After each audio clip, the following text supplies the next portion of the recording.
Hello everyone, and welcome to the third video for this lesson on the Qin Dynasty.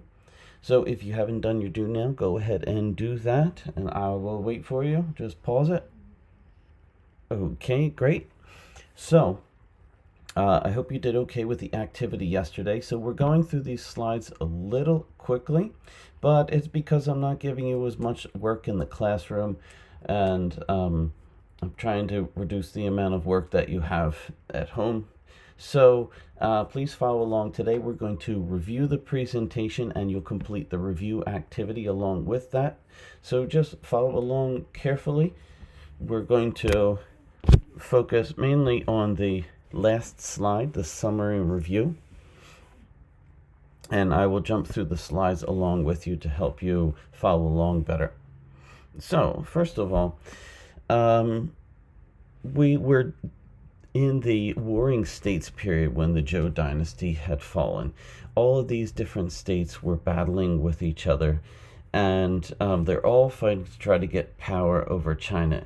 And the strongest of these groups was the state, the Qin state, and you can see it there on the left in yellow. So the Qin dynasty managed to unite the country under one form of government. So in 221 BCE, the Qin king Shi Huangdi unified China. Now, he was a legalist, and he created this government with strict laws and harsh punishments. Remember, the idea of the legalist or legalism was that people were bad by nature, and they needed to be controlled, and they needed to be given strict laws and harsh punishments to prevent those bad behaviors. So Shi Huangdi ordered the burning of all writings that didn't agree with legalism. He burned books, and he even burned people alive that were disagreeing with him. Shi Huangdi used his empire and the strength of his empire and his military to expand the empire. He expanded to the north, along the Gobi Desert. He expanded in the south. And while he did this, he was also taking everyone's weapons, destroying any walls that they had to protect themselves. Anytime a leader wants to take away your weapons, again, is a bad thing. So once he did this and he got control over people, he established this new political system, and he claimed all the power himself. He took away power from the lords. He brought the nobles in close so he could keep an eye on them. Then he divided China into these different districts, all with its own governor. He divided the districts into subdivisions. It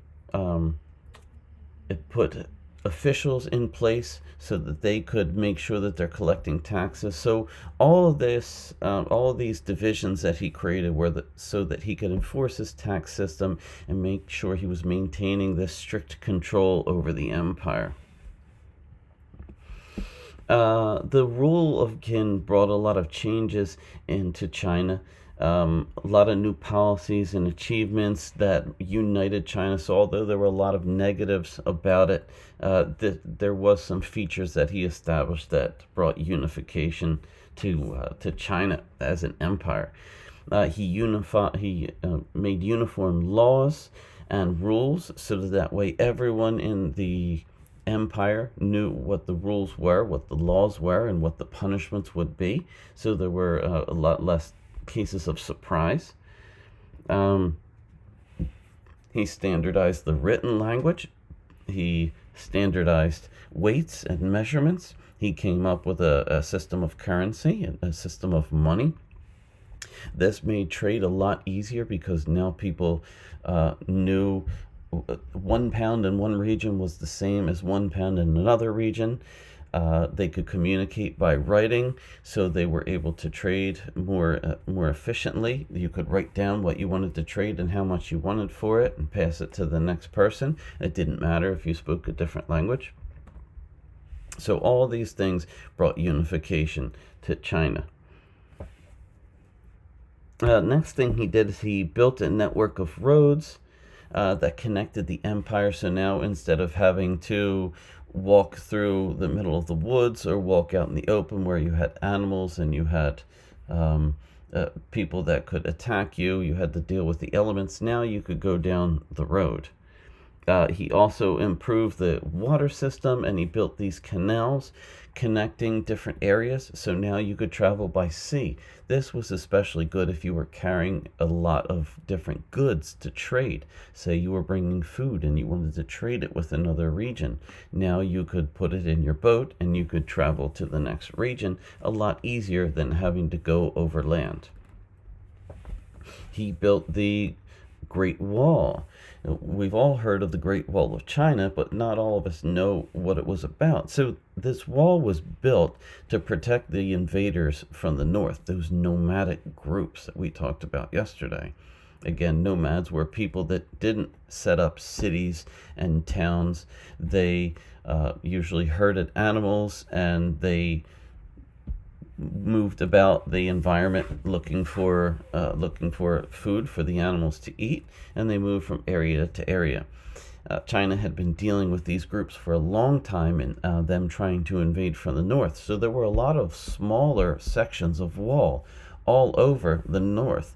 And what he did was try to connect all of them. And this was the Great Wall of China, which still stands today.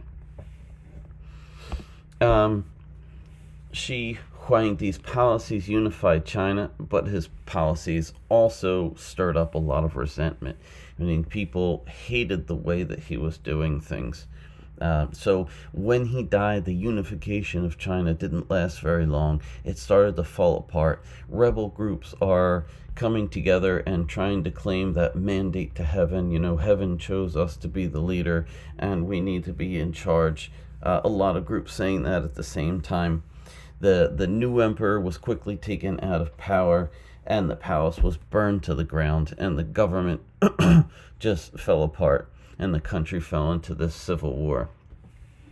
So make sure you review the presentation, go through the presentation while you're doing the activity. So here is the review activity as you guys are used to. Multiple choice. So just make sure you answer everything and then you can go back in and edit the document if you need to. Once you do that, please go back and answer the exit ticket question. If you need anything, of course, just let me know. Send me an email or contact me through Google Classroom. Tomorrow we will start on the new section. Until tomorrow, have a great day.